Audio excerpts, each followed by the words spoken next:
Oke, kita bertemu pada video modul terakhir, yaitu gambar ilustrasi manual dan digital. Kalau sebelumnya kita sudah mempelajari tentang gambar manual, juga dengan gambar digital, sekarang ilustrasi perpaduan antara manual dan digital. Jadi gambar ilustrasi manual dan digital adalah gambar ilustrasi yang dibuat dengan cara memadukan antara teknik manual dan digital.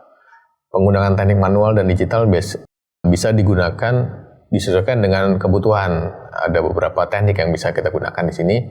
Pertama, ilustrasi digital yang menggunakan ilustrasi manual hanya sebagai referensi.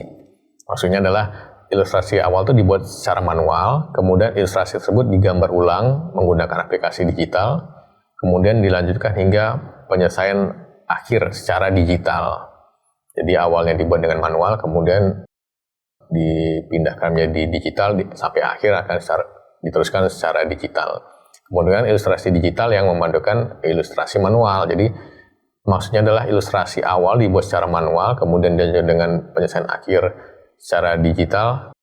Tapi unsur-unsur ilustrasi manualnya tetap ada, tetap tidak dihilangkan. Semua teknik di atas ini yang tadi saya sebutkan gunanya adalah untuk memperindah gambar dari gambar manual menjadi digital. Proses ini bisa dilakukan dengan menggunakan scanner ya, atau pemindai gambar untuk memindahkan gambar dari gambar yang dibuat manual kemudian pindah secara menjadi digital, atau juga bisa menggunakan foto digital. Berikut ini adalah contoh tahapan membuat gambar ilustrasi manual dan digital. Karya ini dibuat oleh ilustrator Chris Malborn. Yang di langkah-langkah yang dibuat pertama adalah, seperti yang kita bisa lihat, adalah membuat sketsa terlebih dahulu. Dalam membuat ilustrasi, langkah awal yang harus dilakukan adalah membuat sketsa pada kertas putih ya, sesuai dengan konsep dan ide yang ingin ditampilkan atau divisualisasikan.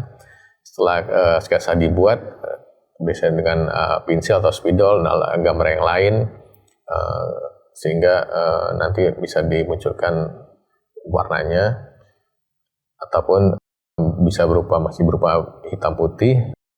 File tersebut diubah menjadi file digital.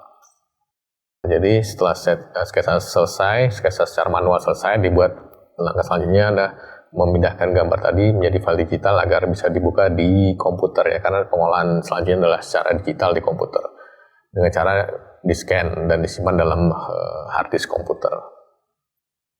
Kemudian bisa dibuka filenya di komputer.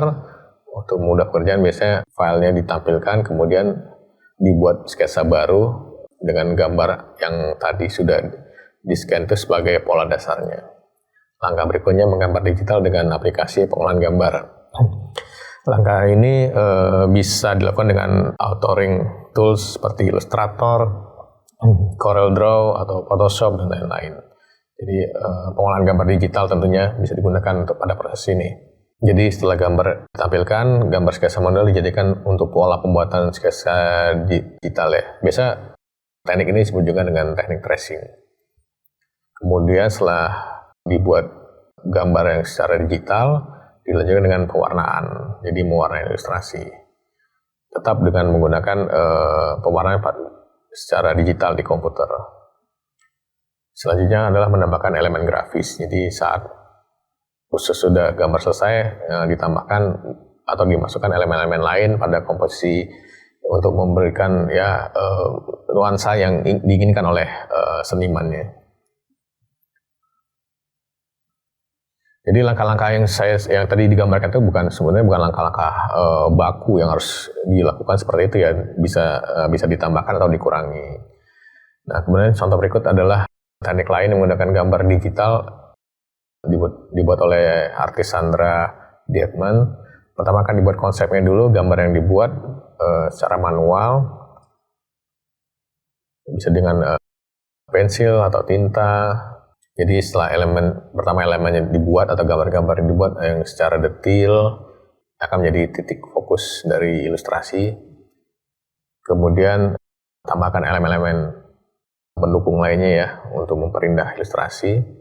Kemudian baru masuk ke pengolahan gambar digital. Jadi dengan menggunakan aplikasi Photoshop, pengolahan gambar ini bisa dilakukan dengan memberi beberapa layer. Selanjutnya adalah memberikan warna, tetap dengan aplikasi Photoshop, jadi pewarnaan dapat diatur dan dapat lihat langsung ya hasilnya. Oke, demikian video ke-20 adalah video terakhir dari modul-modul yang kita pelajari. Semoga apa yang saya sampaikan, apa yang telah rekan-rekan ikuti akan memberikan manfaat pada kegiatan-kegiatan rekan-rekan dalam mendalami multimedia design. Sampai ketemu pada video-video lain. Terima kasih.